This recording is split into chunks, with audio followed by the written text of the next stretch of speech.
Okay, man, we're looking around. This is the 77 WABC minicast. Could have been out shopping. You could have been visiting. You could have just trying to figure out what you wanted to do with yourself. And you turned right here to WABC, 77 on your radio dial, where the left meets the right. And sometimes it's the left versus the right. And with me is obviously one of the great radio personalities who is spiraling right before us. You know, when you're spiraling in front of the eyes of the legally blind guy, I don't know if that's a good thing, but exactly. Hey, I'll take it, whatever. Hopefully Jake that's Novak, not everybody. He is here. He is ready, and we're going to dive right in. They did an autopsy on the 2024 Democratic campaign for president, obviously where Biden withdrew at the Democratic National Convention, and then Harris was the candidate for the rest of the way. But apparently, the people in the know, the strategists, the people who set up the schedules for the campaigns and that kind of thing, were all asleep at the switch. And I don't think it in any way would have changed the result of that election because I think that Harris was almost too elitist, the way I would say she campaigned. And if only the elitists voted for her, she'd have done worse. So the point is really that for myself and other Democrats who, try to be competitive, this is not a good situation for the midterms and doesn't bode too well for 2028. And Jake, I know you feel really sorry for me, but you don't have to feel sorry for my colleagues. Well, as a conservative Republican, the easiest thing for me to say would be like Harris was a terrible candidate. Why don't you just put that in the obituary? But honestly, or the autopsy, whatever they're calling this, the postmortem, I think that's the title. But there were a couple of things here that go well beyond who the individual candidates were, whether it was Biden at first or Kamala Harris. First of all, you can't switch your candidate in July of the election year. You can't do that. It's just, it really can only be plausibly done if, God forbid, your candidate drops dead. I mean, it's just ridiculous that they thought they could pull that off. We've talked about this in the past. Actually, Jake, just to jump in for a second, I thought that they kind of knew that back in January and February of 2024, but they decided they could get to the election. But it was almost like they decided they were just going to let him continue to obviously not be in full possession of his faculties. And that's why I thought it was so shocking that they turned around in the middle of the convention and all of a sudden he's out and she's in. Right. American voters, for the most part, still are personality based. And you can't go halfway through the election year, more than halfway through the election year, telling people this is your guy, this is your guy, this is your guy. And then short of him actually dying, when of course you're forced to switch him out, you switch him out. It's a terrible branding message. It doesn't work in this country. We don't vote like in parliamentary elections for parties. We don't. And especially swing voters don't. Swing voters really don't vote that way. Swing voters are even more personality based. So I mean, honestly, short of Tom Hanks, and I used his name at the time, short of Tom Hanks or some incredibly popular person across across all the lines, they had no chance. You can't. So that was one thing. So they should really just have said, hey, we should have made this decision about Biden with it much earlier. We've talked about this before. After the 2024 midterms, they could have declared partial victory there because they didn't lose the Senate.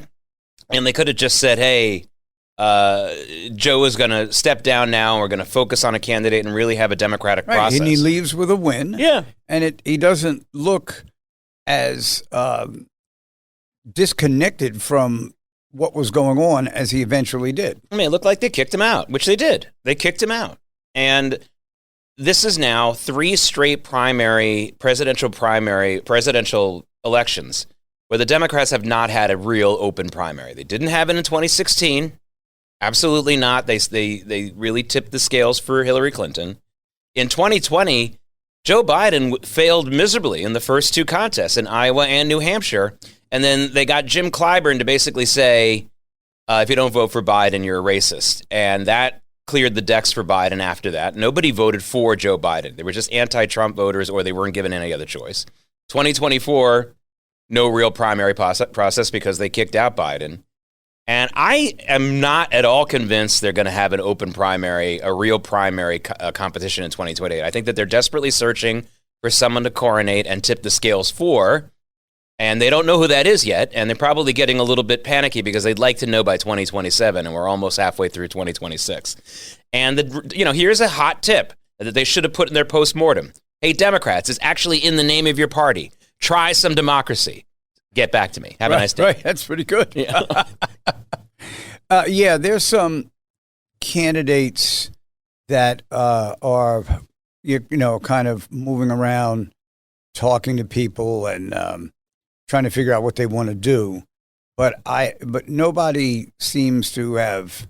They just don't seem to have the machinery that a national campaign should have as yet, and you can't feel that the candidate's going to bail you out. In other words, we pick somebody, the governor of Pennsylvania, for instance. So suppose he runs. If that's the case. But it's not guaranteed that he can put together the campaign. The real problem is in the inner workings. The people who go out and write literature, the people who try to find out what the issues are and make the candidates more familiar with it. We're in May. We're pretty far down the road for what's going to happen in the midterms, and I'm hoping that there'll be a lot more attention paid to this problem before 2028. I think the Democrats are gambling on a 2007, early 2008 scenario where the economy, if you remember, the economy took a real downturn.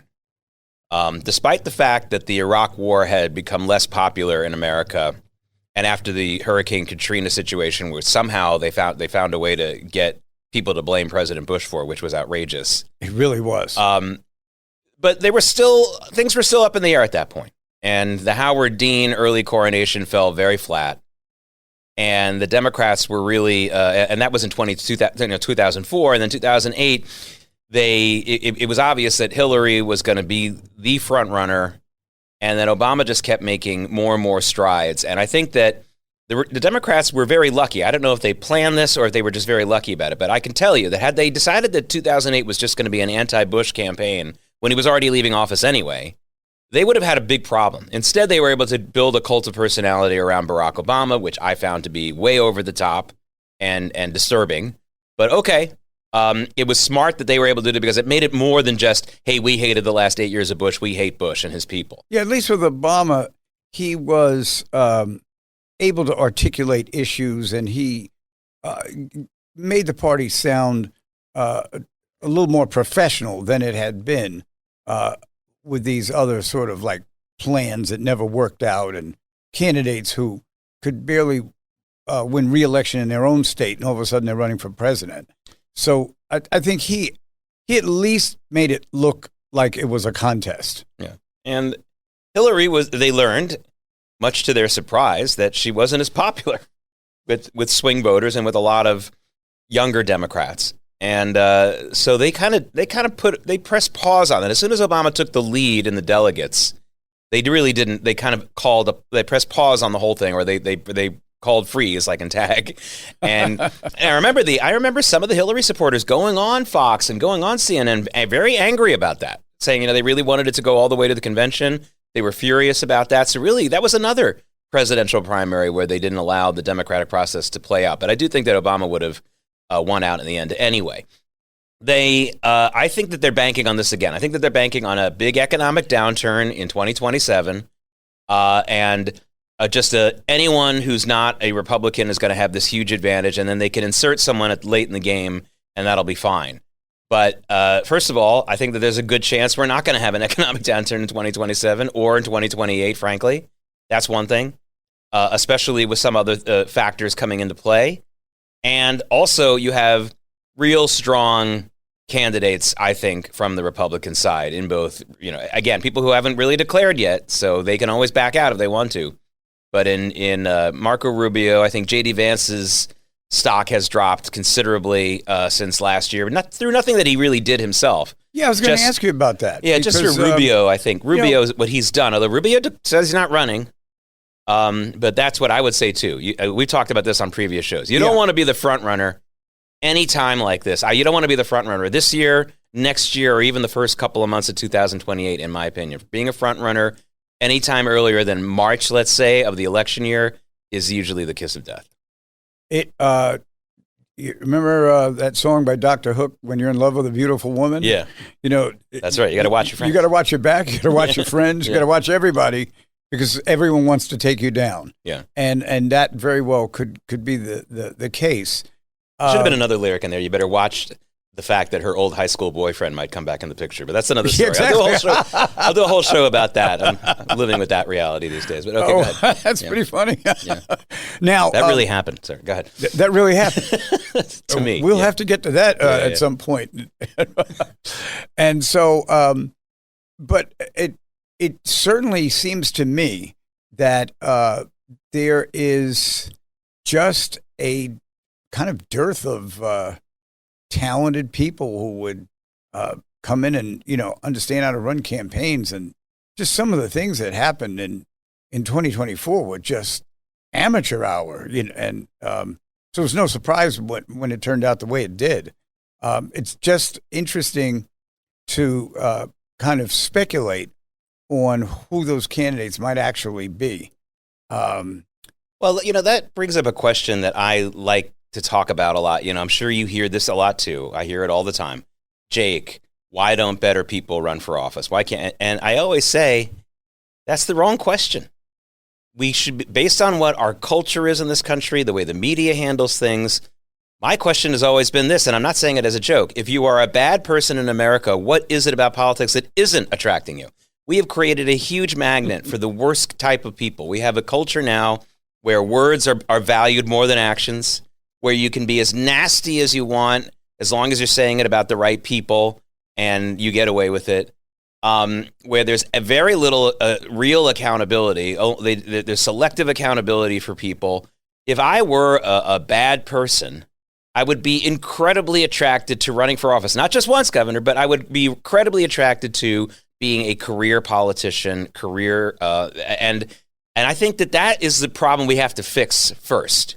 We have to create a situation. We got to look at this petri dish that we've created that where these politicians are growing, these bad people are growing and flourishing.